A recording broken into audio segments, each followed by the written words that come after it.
Sani Bonani, Yebo. Ninjani, Siyaphila. Kweyamura.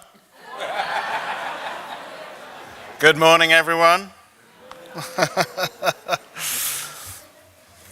Now,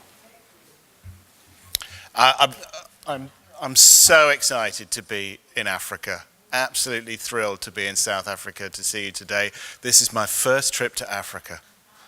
And thank you. Yeah, I'm thrilled about it. Absolutely thrilled. I'm so pleased to have been invited to talk to you today. It's been the thrill of my life. It really has been.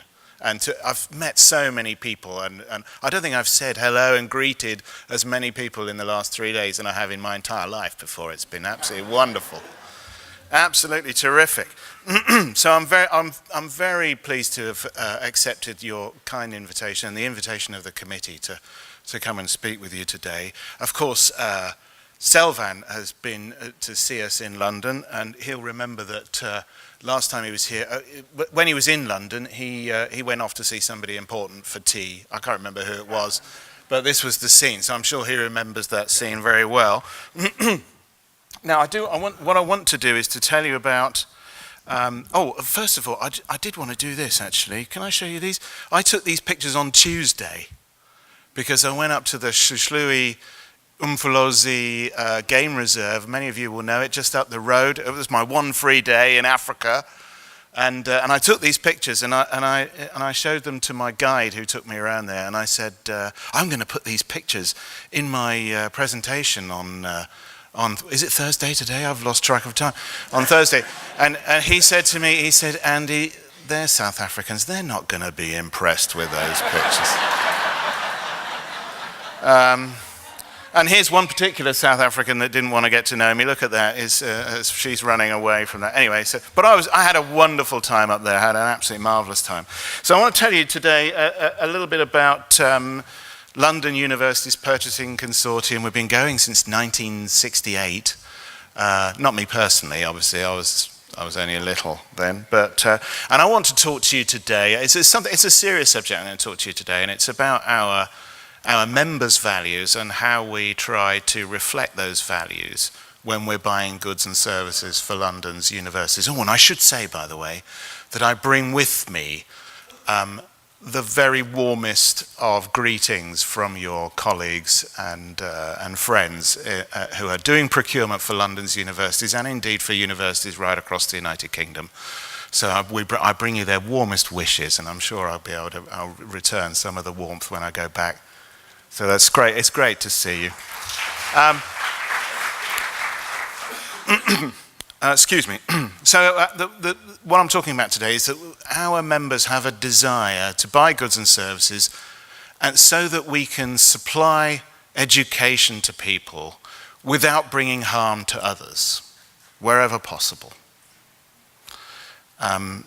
We feel very strongly about this, and by that we mean anywhere in the supply chain. Okay, this is, for example, is one of we love these, don't we? Don't we absolutely love these things? And I want to, before I go any further here, I want to make sure that you understand that I'm not anti-Apple or anti-Dell or anti-HP, because we trade with these companies all the time.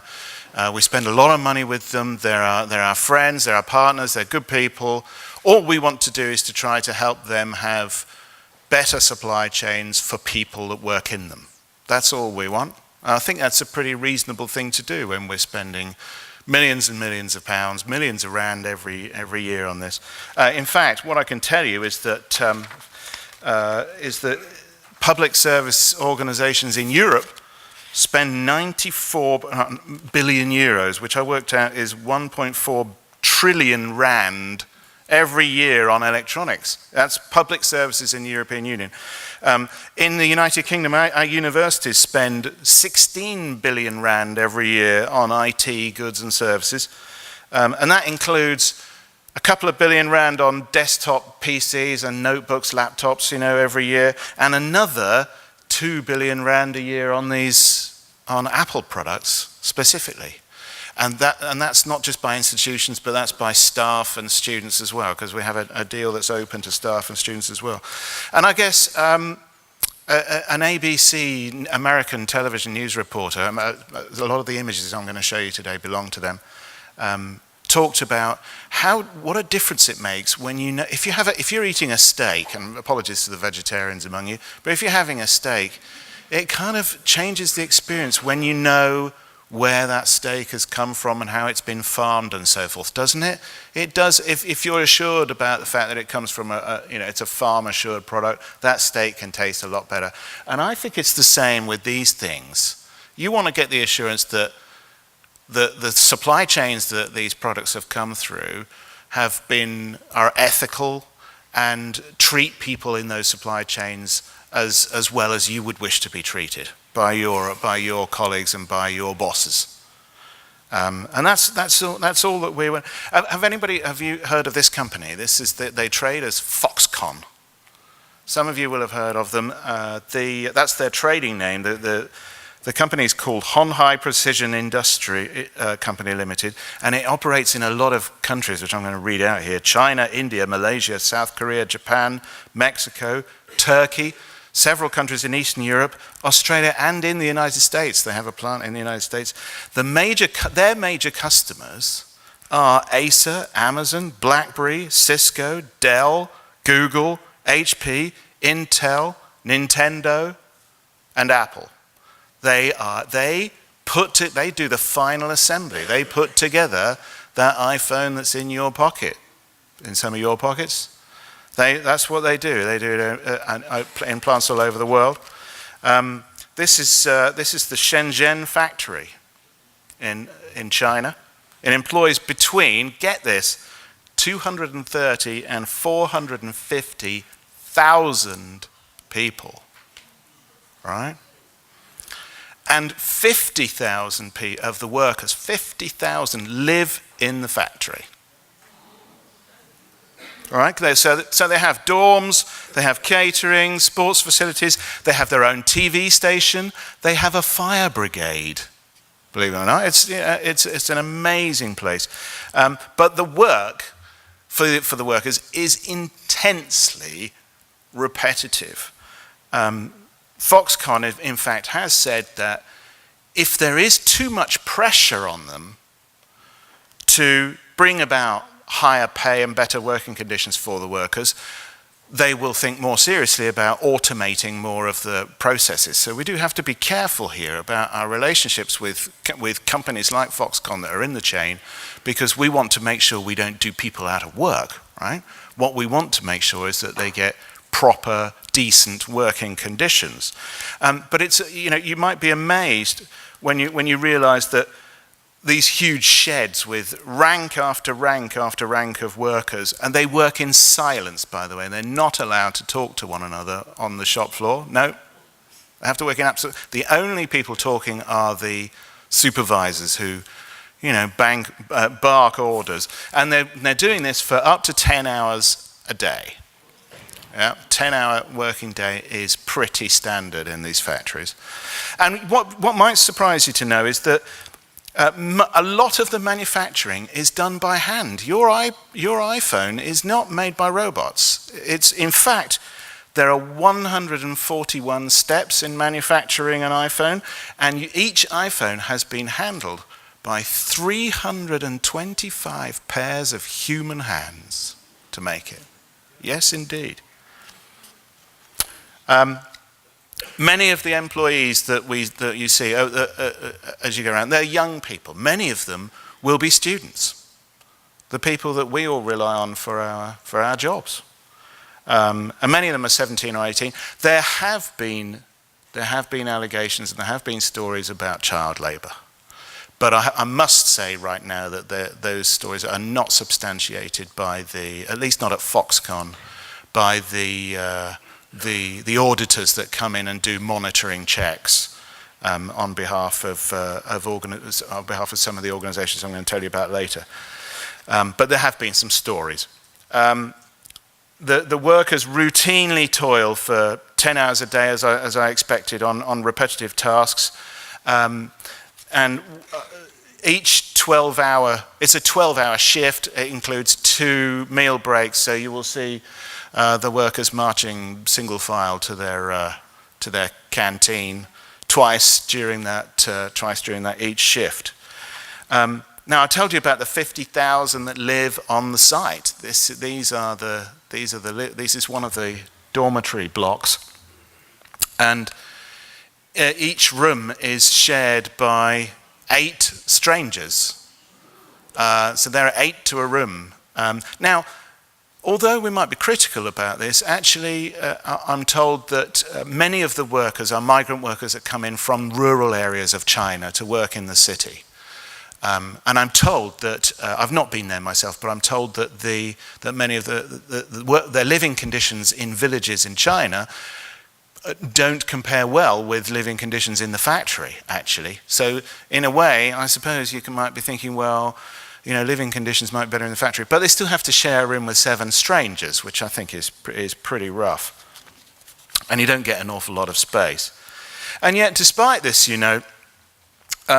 each Monday morning, 3,000 young people, mostly young people, prospective employees, gather outside the factory in Shenzhen looking for work. There is no shortage of labor in China.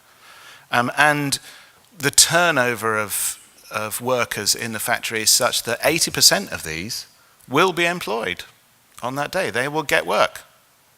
And then they'll go through a rigorous training session. So, whatever we say about the working conditions, there are plenty of people. If somebody leaves, they had enough, they go. There's always someone outside the gate waiting to take their job. Yeah? So you can imagine what motivation there is for employers to have good working conditions if there are plenty of people ready and waiting to take those jobs when they come available. I want to introduce you to this particular lady. This lady's 27 years old, and her name is Zhu Xiaoying. Her job is to carve burrs, which are little imperfections. I don't know if anyone has an iPad, but it has a kind of steel back on the back, and there's an Apple logo in the center of the steel back. Well, what her job is to do is to take each one of those steel backs, and if there are little imperfections where the Apple logo goes, she just carves them and smooths it off, okay? It's a very precise task, done by hand. She does that 3,000 times a day. She'll do 3,000 backing plates. Now, if you figure this out, right?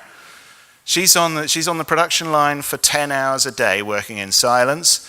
She gets 12 seconds to do each iPad plate. 12 seconds. Then the next one. Then another 12 seconds. Then the next one, and so forth. And when she was asked by the ABC news reporter who did a visit to the factory, asked her, what does she think about while she's doing her 3,000 plates? And she says, I think about how tired I am. I think about resting, which is a pretty common theme actually for the workers when they do speak. Remember that freedom of speech there is quite limited. But the reporters were allowed a free passage through the factory to talk to people. When Zhu Xiaoying was asked, did she have a message for people in the West who use iPads, the iPads that she makes, she said, I'd like you to look after them because we work very hard to produce them. Take care of your iPad, is what she said. That was her message. An iPad would cost her a month's salary. Anyhow. Oh, and by the way, she has 2 children. She sees them once a month when she gets to go home because she lives in the factory. So she'll go home. It's a 2-hour bus ride from Shenzhen. So she'll see her children once a month. They stay with her grandparents back in the village. This is a tough life. Yeah. And by the way, it has been too tough for some people. Back in 2010, there was a spate of suicides at the Foxconn plant, which many of you will have heard about. And now I think there were 9 in the space of 3 months. Foxconn's, this shocks me actually, Foxconn's reaction to this was to put nets up to stop the kids jumping off the buildings, or at least to catch them, which was an immediate response. And so these nets are everywhere in the Shenzhen plant. Now, what Foxconn say is that, look, we've got 50,000 people living in the plant. If you take a population of 50,000 in a town anywhere else in China, then this number of suicides is actually below the average rate.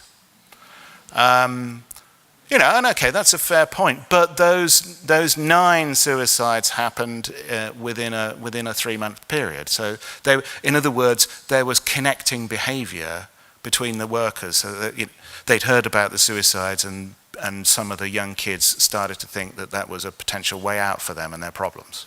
Okay. I'm hearing that there are still suicides taking place. They're more isolated, thankfully, but a man jumped off a building at the Shenzhen plant on the 5th of August, and I heard a story that a woman lost her life in September, but that story's been unconfirmed. I do encourage you, though. I mean, the other thing I want to make quite clear is that Apple cares about this. I genuinely believe they do care about this, and they have been making improvements. The fact that they've been making improvements, though, makes me think that we need to keep up the pressure. Because if it's working, then the more pressure we will apply on Apple and on other manufacturers, other suppliers of electronic equipment, then we can make a real difference to the supply chains. But have a look at the Apple's supplier responsibility page. If you go onto the Apple International website, you will have to search pretty hard for it. They don't. Interestingly, Apple still do not put it, easily to find from the homepage. You've got to scroll right the way down to the bottom. The bottom bit where it says copyright Apple and the site map and a few other things. You'll find a link there to supplier responsibility. Do have a look at it. What they say, they've got lots of statistics there about how they're improving workers' conditions and reducing the number of labour rights violations in the plants around the world that make Apple products. But interestingly, back in 2012, Apple joined an organization called the Fair Labor Association, which is an independent organization that goes in and carries out audits and monitoring in the factories.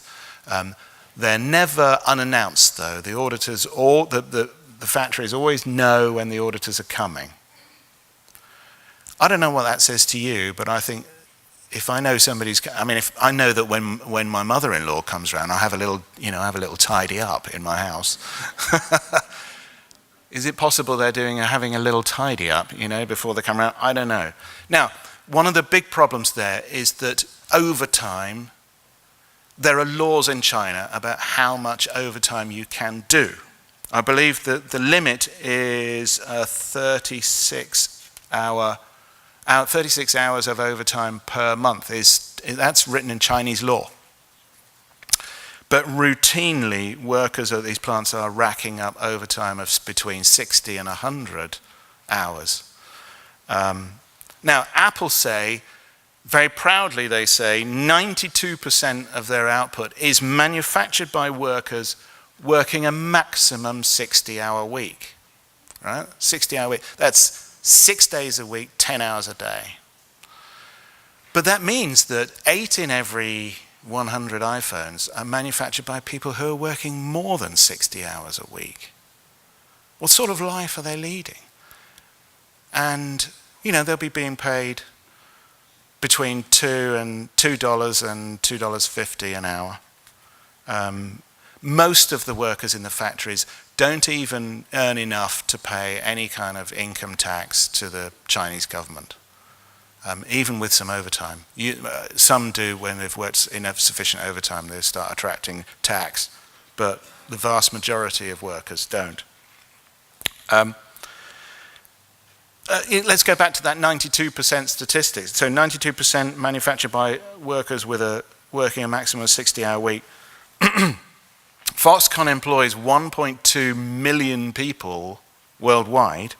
So if you do the math, it would mean that nearly 100,000 people are working more than 10 hours a day, 6 days a week, working more than that for about $150 or so.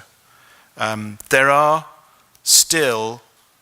there's still evidence coming out of labour rights violations like those and worse. Back in September, so that's last month, 16 workers were sacked because they protested that they weren't getting their social benefits. Foxconn is legally obliged to pay a kind of national insurance. I don't know if you have that. They're required to pay social benefits for the workers, and they'd been not paying them. 16 workers protested. They were all fired. This is against Chinese law. Finally, I want to tell you about this this bit of news that came out as well last month, which is really particularly disturbing for us in universities in Europe, and I think you'll share my concern over this. And this is quite shocking for me. We've got Wistron is a factory in China that manufactures servers, computer servers. You know what I'm talking about. And Dell, HP, and Lenovo are three of the companies whose servers are manufactured in this factory in China. And the workers, some of the workers there are student interns who are told that if they don't work in the factory, they won't be able to graduate. So what we're talking about here, and these are students who are studying accountancy or and lots of other subjects which haven't got a lot of relevance, I think, for working on a production line. If I was doing business studies or something, and I wanted to learn how production lines work, maybe there was some merit in that. But I'm not altogether sure that some of these students, that the work is relevant to them, and yet they're told that unless they work on the production line, they won't be able to graduate. That's forced labour, ladies and gentlemen. And here's the really bad thing for us, is that making servers which we are buying. Dell, HP, and Lenovo servers are amongst the most popular servers bought by universities in the UK and across Europe, and my guess is in other parts of the world as well, perhaps here. And that's just not, for universities to buy servers that are manufactured by students who are working under forced labour conditions, that's not acceptable, ladies and gentlemen. It's not acceptable to us, and I'm pretty sure it's not going to be acceptable to you. Now, let me tell you straight away that Dell, HP, and Lenovo have made sure that Wistron have suspended that practice. Right? This was reported last month. This is happening now, guys. But it's been the practice of employing student interns has been suspended pending an investigation. So Dell, HP, and Lenovo, thumbs up to those guys because they're taking action when it gets flagged up to them, okay? It's very important that I make that point. But it did take, Danwatch are a Danish media research company who found this out. These practices are happening right across the world, especially in places like China, where labour conditions are cheap and where labour rights violations happen on a quite major scale. You'll see why, from this, why it is that in London and certainly across Europe, we want to make sure we take action with this. So for LUPC, for us and our members, we had three major needs when it came to this then. The first one was that we wanted some help with writing the right clauses that go in the contracts to make sure that these factories are monitored, and that when we get reports of labour rights violations in these factories, we can send auditors in to carry out checks for us. That's the first thing that we needed. It's all very well having good sounding strategies that talk about sustainable procurement, but unless you've got some action, it's worth nothing, right? Secondly, we did want a way of getting verification of those alleged labour rights violation. And thirdly, we wanted to be able to collaborate with others in public service so that together we can have sufficient leverage to be able to instigate change. Yeah? We can't do this on our own. We have to do this together. And I'm suggesting that maybe we need to do this together globally. Yeah? Universities around the world need to work together on things like this. Is what I believe anyway. So we joined an organisation called Electronics Watch, and I think I've got just a few minutes. I want you to watch a short video about Electronics Watch and their work. I'm going to tell you now, I'm in this video. So I apologise, and they didn't give me a script or anything, so I look really nervous, and I'm sort of going. Anyway, I'm not going to focus too much on that, but anyway, have a look at this video, and it's just a few minutes long. Okay. Hopefully this will work. The electronics industry is one of the fastest growing global industries. Public institutions in the EU buy 94 billion euros worth of electronics every year for use at hospitals, schools and public offices. The global electronics industry faces serious challenges when it comes to providing a safe and healthy work environment for its labourers. Electronics Watch is an independent monitoring organisation working to achieve respect for labour rights in the global electronics industry. With serious human rights violations that are going on in the industry, and many of them in public sector supply chains. The public sector could be an immensely positive influence on this problem. One statistic said that 1 in 5 computers across Europe are bought by the public sector. I don't think the public sector, generally speaking, is taking this issue serious enough. If it did, it would not make its purchase decisions with scant regard to conditions for workers in these affected countries.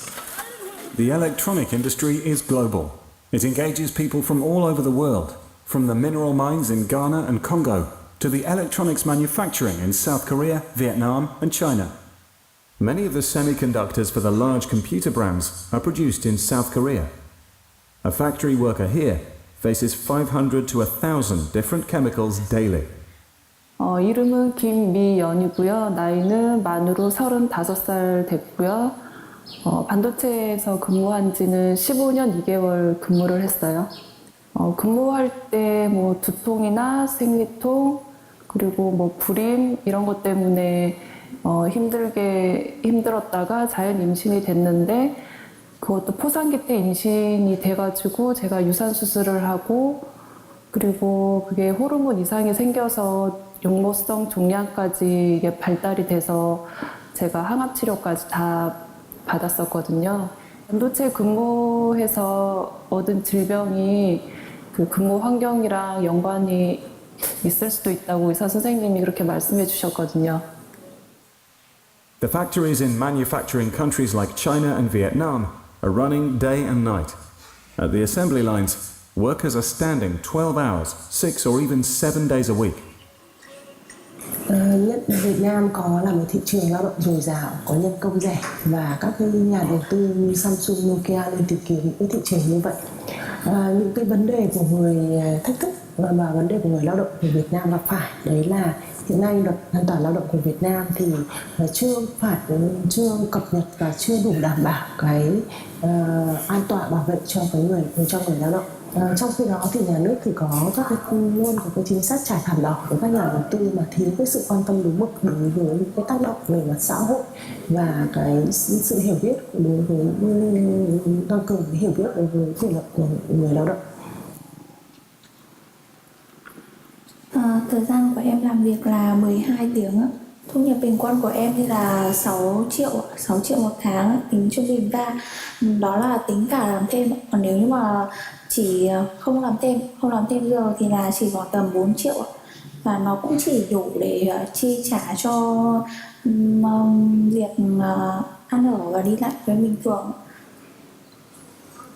Because we're spending taxpayers' money on goods and services that will feed public services, it's absolutely essential that those public services can be delivered without causing harm to others. The challenge is on us to make sure that we keep up the pressure and ensure that workers' conditions right across the world are always in the watchful gaze of buyers like us. To date, public sector organisations who want to improve conditions within their supply chains haven't had an effective mechanism by which to do so. Electronics Watch is providing that mechanism. It enables the public sector to speak with one voice to the market by using common tools and common contracts, and it monitors factories so the public sector can find out what's actually going on, so that then they can put pressure upon their suppliers to improve conditions.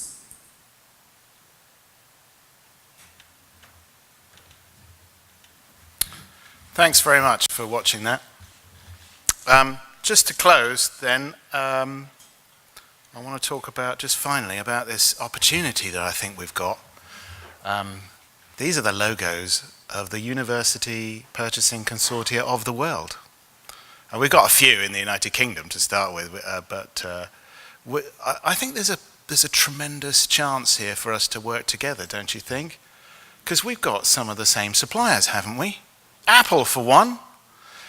In the United Kingdom, we have a terrific deal with Apple, which means that we can get discounts off a range of products rather for our universities.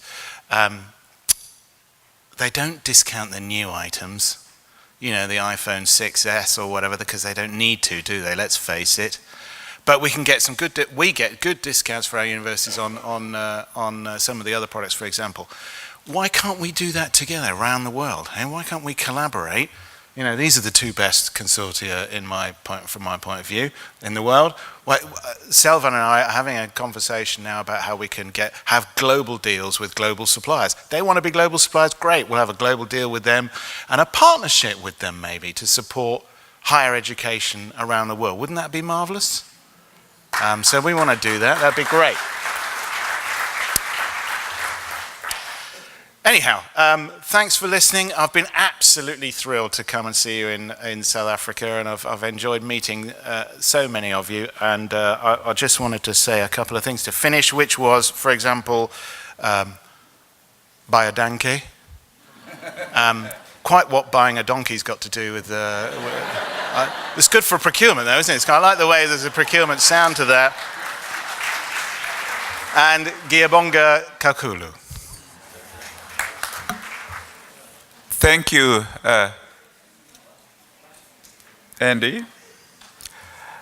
You know, after Professor Bloch took us into the galaxy, Andy has brought us back to Mother Earth. That's the feeling I'm getting. We're going to have a Q&A. I'm sure you've got lots of things to say and questions to ask regarding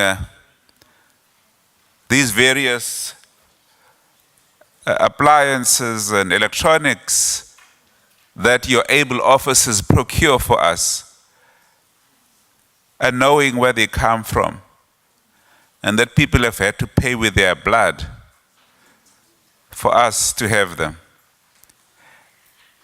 The roving mics, are they roving? Could I see the mic, people? Yes, the roving mics are ready. Questions, comments, observations, colleagues?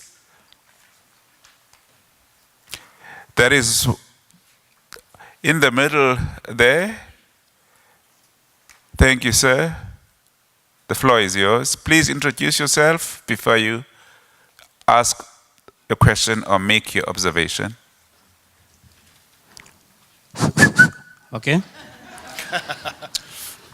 That is my password. Good evening, good morning, actually, ladies and gentlemen. Yeah, it seems to me it's dark, yes. It's evening to me. My name is Faya. I'm actually coming from the University of Namibia, but currently I'm a student at UKZN MBA program. Andrew, thank you very much for your very good speech. It was very nice and I enjoyed it very much. But my question is that we are talking about navigating of the future.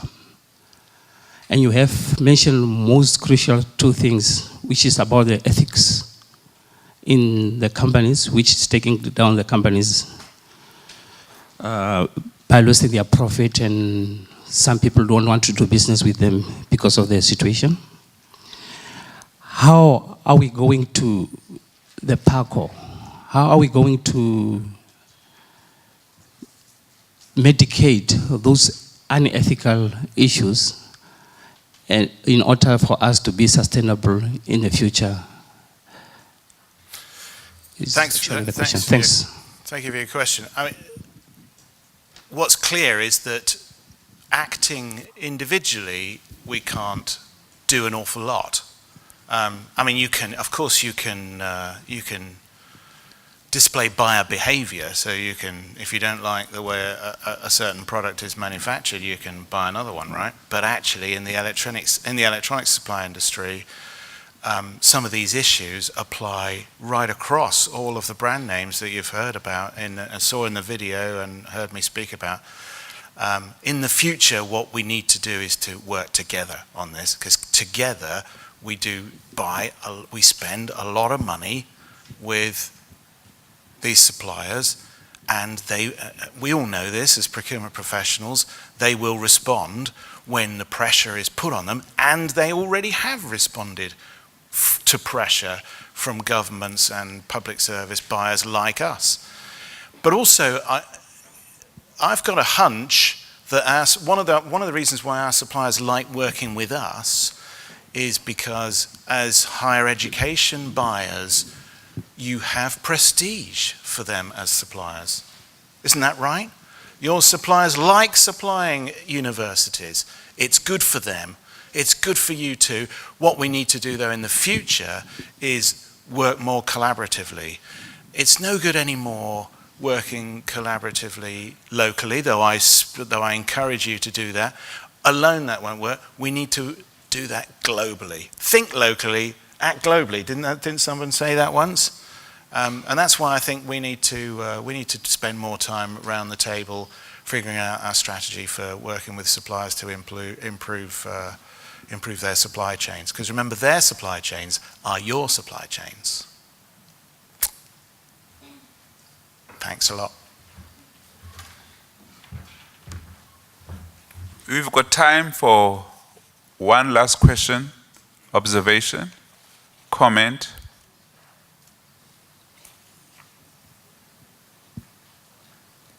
Going once, going twice. God. And would you accept a token of appreciation? If you don't mind to come to the front. How am I going to get this home?